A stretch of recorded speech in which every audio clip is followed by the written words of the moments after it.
पहचान पत्र है, ये पब्लिक परेशान पत्र बन के रहेंगे। गरीब आदमी को ना तो पीले कार्ड पड़ेंगे, ना बुढ़ापा पेंशन, ये वंचित होते जाएंगे।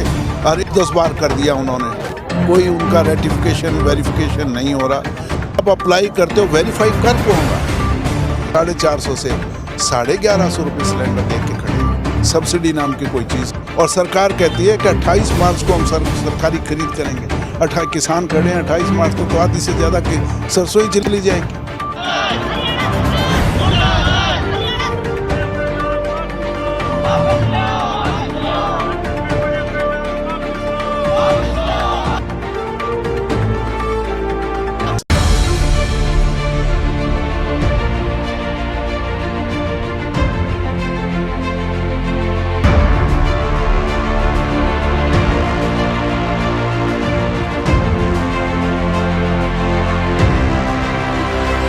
सबसे बड़ा मुद्दा जो है, मैंने अभी पीछे जो हमारा हाथ से हाथ जोड़ो यात्रा थी, या दूसरे जो संपर्क अभियान था, जिसके तहत मैंने गांव का दौरा किया, शहर के अंदर भी बहुत ऐसे गरीब लोग हैं जिनके बेवजह पीले कार्ड काट दिए, बुढ़ापा पेंशन कट गई।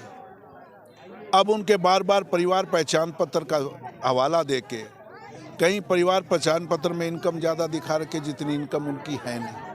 अब उनको ठीक करवाने का काम करते हैं तो वह बार बार वो पोर्टल पे 10 बार कर दिया उन्होंने, कोई उनका रेटिफिकेशन वेरिफिकेशन नहीं हो रहा। हमें आज तक ये नहीं पता लगा कि उनको जब आप अप्लाई करते हो, वेरीफाई कर कौन रहा है? जो कहता है कि मैंने इतनी आमदनी इनकम लिखा ही नहीं मैंने, फिर वो आई कहाँ से? इस तरह की समस्याएं हैं।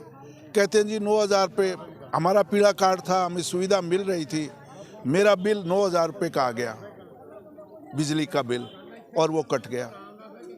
कहते हैं कि जी बुढ़ापा अब का आपको सिर्फ एक परिवार पहचान पत्र ही चाहिए, आपको बुढ़ापा पेंशन के लिए। मुख्यमंत्री का बयान है, कहीं धक्के खाने की आवश्यकता नहीं है, जो ही 60 साल के हो जाओगे अपने आप आ जाएंगे। लोगों के 62 साल के हो रहे हैं, कागज़ दूंगा सबूत के साथ, पर उनका अभी तक नहीं आ रहा। बार बार पता करते हैं, कहीं आमदनी का जरिया, कहीं कुछ और।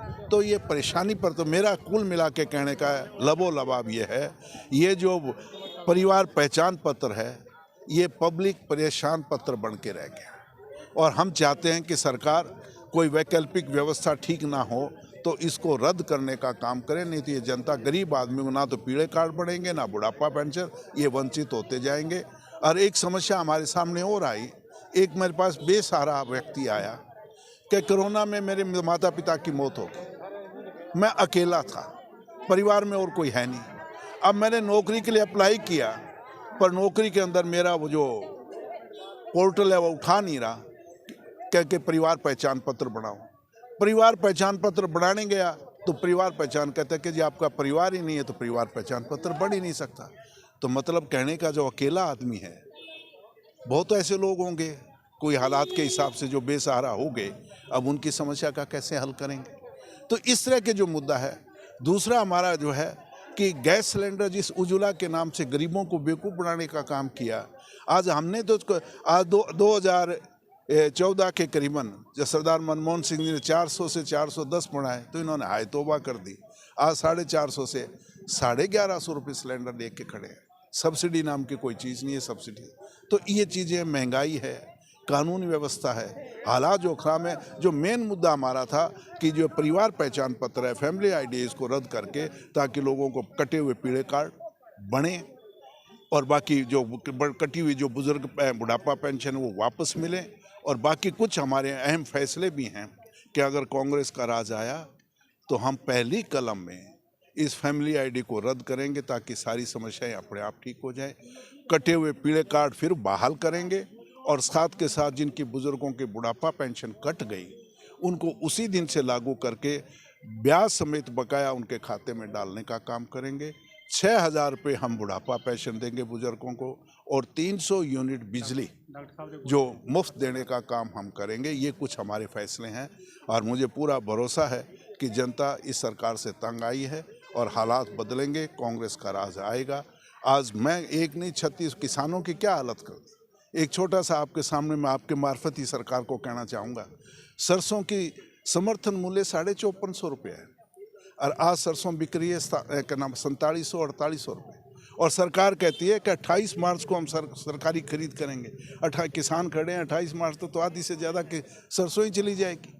समर्थन मूल्य देना नहीं चाहते, घोषणा जरूर करते हैं। आज 2.5-3 साल हो गए, काले कानून है, सस्पेंड कर दिए, रद्द करने का काम नहीं कर रहे। कहीं चले जाओ आप, हर जगह किसान आपको धरने पे बैठा, कोई खराबे के लिए कोई धरने पे बैठा है, कोई मुआवजे के लिए धरना बैठा है। मुख्यमंत्री जी तारीफ कर रहे हैं कि मैंने 100 पोर्टल बना दिए, कल परसों और बनाया कि 101 हो गया मेरे पोर्टल।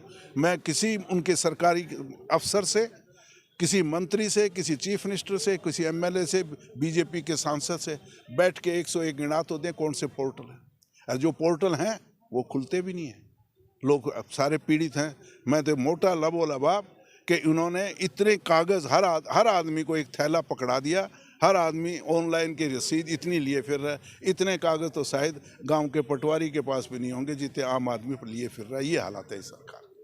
डॉक्टर साहब, आप तो हाथ जोड़ो यात्रा चलाई जा रही है, तो उससे कैसा रिस्पॉन्स मिल रहा है? मैं कह रहा हूँ ज़बरदस्त। जिस तरीके से पहले राहुल गांधी जी का बाहर से बाहर जोड़ा, जब कुछ लोग कहा करते थे कि यात्रा, और जब आप लोगों ने मीडिया के मार्फत किस लोगों ने कवरेज भी किया होगा, जिस तरह के लाखों की भीड़ उमड़ी, और मैंने भी पहले एक शहर में शुरू की थी, उसमें भी हज़ारों लोग आए। उसके बाद जब मैंने मौजगढ़ में किया, मैं दावे से कह रहा हूँ, मुझे उम्मीद नहीं थी, उससे उम्मीद से उनके भी 10 गुना लोग ज़्यादा थे। और एक भी नहीं, 3.5 घंटे तक मेरे साथ गर्मी में पैदल घूमे, घर घर गए। यही हालात लंबी के थे। लोगों को परेशानियां हैं, और परेशानियों का विकल्प सिर्फ एक है, वो है कांग्रेस पार्टी। कांग्रेस पार्टी का राज बनेगा। और कुछ लोग जो अफवाहें फैलाते हैं, उस अफवाहों का भी मैं यहाँ आपके मार्फत खंडन, हम किसी से कोई समझौता नहीं करेंगे, किसी पार्टी से हम कोई समझौता नहीं करेंगे, चाहे वो आम आदमी है, चाहे INLD है, किसी से हमारा कोई समझौता नहीं। कांग्रेस अपने बलबूते पर चुनाव लड़ सकती है, और कांग्रेस अपने बलबूते पे करके ये जो 75 पार का नारा दे रहे थे उसको सार्थक हम करेंगे। इस बार कांग्रेस 75 पार पहुंचेगी, मैं दावे के साथ कह सकता हूँ।